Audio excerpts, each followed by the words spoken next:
Everyday SEL in action. We're just moving to that segment now, how to implement every day. So let me present to you how can we integrate.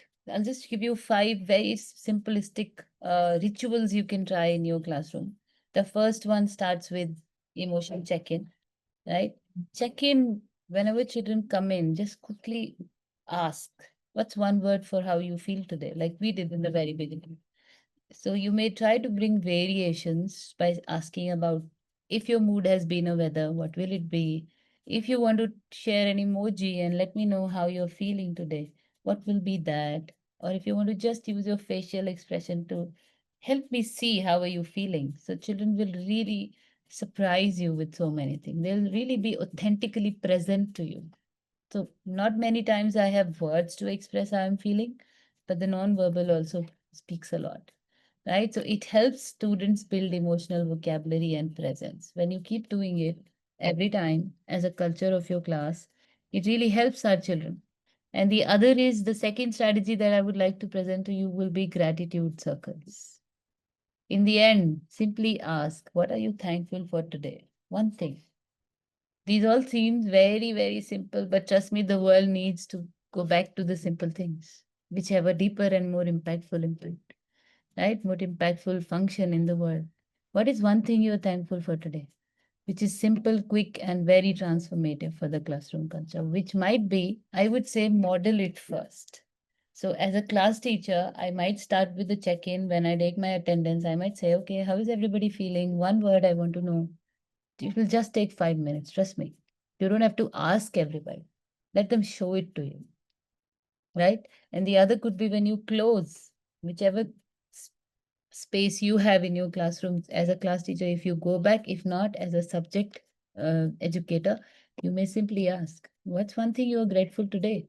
So this really helps children see connections, see gestures. They might say, ma'am, I'm thankful to you for listening to me every time, for my questions that you answer, for the worksheets that you gave me, for the friend who helped me, for my parent.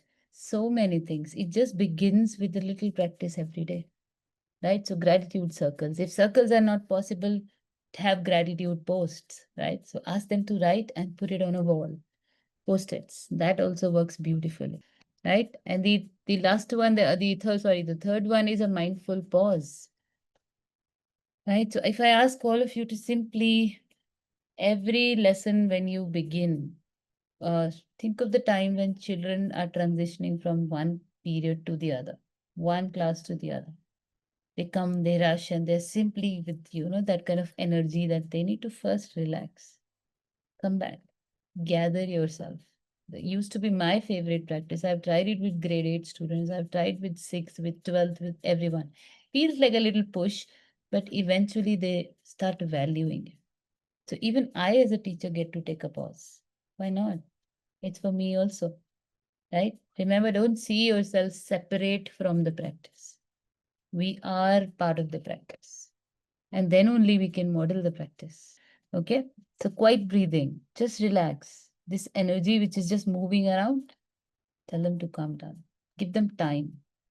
It helps them connect and regulate. The fourth one is also beautiful, which is storytelling, right?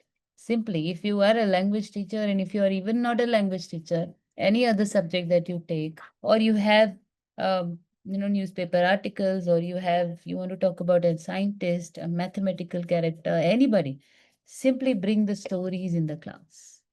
This really connects. And if I know during a downtime or something that my class loves to watch Harry Potter or my class loves to look at Kung Fu Panda movies, just talk about that. Very much real life stuff. What do you do for your fun times? Help me know. Tell me a story. So let children come and share a story. Create a 10-minute slot if you can in your calendar where on a weekly basis. Give them voice. Help them participate in the affairs of the class. They'll bring you more beauty. Why should you do it all alone?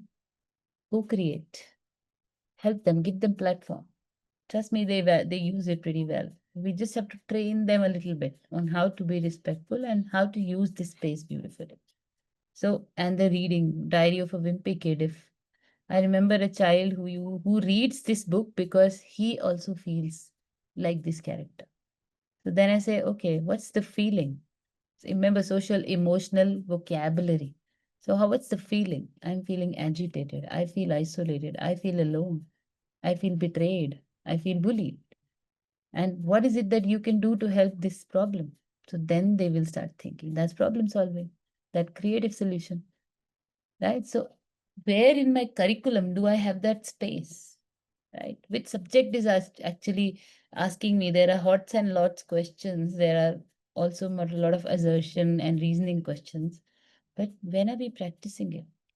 Right? So these are the spaces that will foster, that will feed into your academic goals. Trust me, there's enough data that shows how social emotional learning has improved academic grades and character building for children. Now, A, B, C, D, and you can just choose your word and put it in the chat. How are you feeling? Check in with yourself. How am I feeling? Comfortable? Comfortable? That's the first condition to learn.